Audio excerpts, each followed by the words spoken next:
My name is Brian Abbott, and I'm the founder of 310Antiques.com.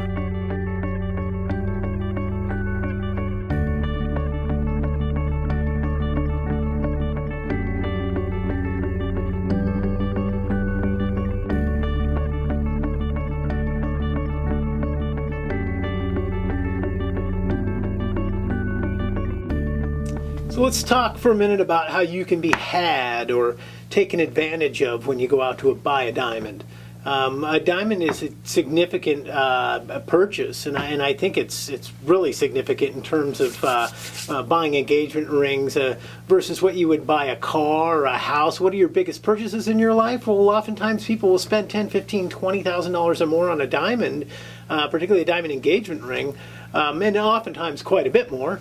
So it's an important purchase, and how can you be taken advantage of it? Well, maybe you've learned about carat and color and clarity, and you have a clue about that and cut, so you think you know a little bit about diamonds. Let me tell you about two places where you can be taken advantage of that are not obvious, even if you have a certificate by a company like GIA. Those two things are fluorescents and proportions, and they're two things that more often than not your jeweler or your diamond broker is not going to talk to you about. He's not going to bring it up. Well, you need to bring it up, and you need to understand it. Number one, fluorescence in a diamond can cause a diamond to appear, in the trade we say it appears greasy. So what that means is it doesn't look brilliant. It looks kind of cloudy. And it might have great clarity, and it might have great color. It might be a G to H stone, and it might be VVS in clarity, but it has high or intense blue fluorescence. And so when you look at it, it still looks dingy. Well, if you're price shopping this diamond, and you understand, for instance, what the Rappaport value is, the Rappaport diamond sheet, that's the price guide that dealers use. You understand that the diamond you're looking for has a wrap value of $10,000 a carat, let's say. And if you're shopping around from dealer to dealer looking at stones, well, the one guy's stone seems to be less. It's a 3-carat stone. This guy wants $25,000. This guy wants $31,000. But your guy only wants, let's say, $19,000. So it seems like a deal. Seems like you're saving some money.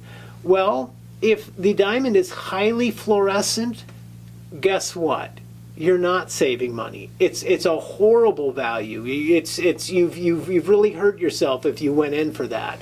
So fluorescence is one aspect you've got to really give consideration to. You have to know what you're talking about, and you've got to ask these questions and look on your GIA cert, because it states fluorescence. You need to see what it is. You want, mild or medium blue or low fluorescence. You don't want high fluorescence, and it'll hurt you. The other thing that they don't tell you about, and some guys will, but you need to be very aware of it. It's got to be in the forefront of your mind, these two things, fluorescence, the other one is proportions. So proportions, how can you get hurt with proportions? Well, in the industry, we have a couple of terms that they might be antiquated terms by now, but we would say that a stone was cut, a diamond was cut like a bullet. So it was very deep. And when you pull a diamond this way, the edges come in, and when you cut it like that, and it ends up being shaped oblong, or like a pancake, flat like a pancake. Diamonds cut, it's very little depth, and the width is very wide, and you can hide it. You can mount a diamond that's cut flat like a pancake. You can mount it in a ring or a mounting where you can't really see the bottom half of the stone very well. And so it looks like a giant diamond, and based on typical measurements with diamonds, if you use a what we call a leverage gauge, which is essentially like a micrometer for measuring the width of a diamond, when you measure the width, you sort of estimate what the depth would probably be, and you think, Jesus, a 5-carat stone. Well, when you take it out of the mounting, the depth is off by so much because it's not cut proportionally correct, that you actually have a 1.5 carat stone, and you can imagine the value difference between the two. So proportions are important, and for each diamond and each diamond shape there are correct proportions, and there is a margin of error. You can be off by a little bit, but you don't want to be off significantly.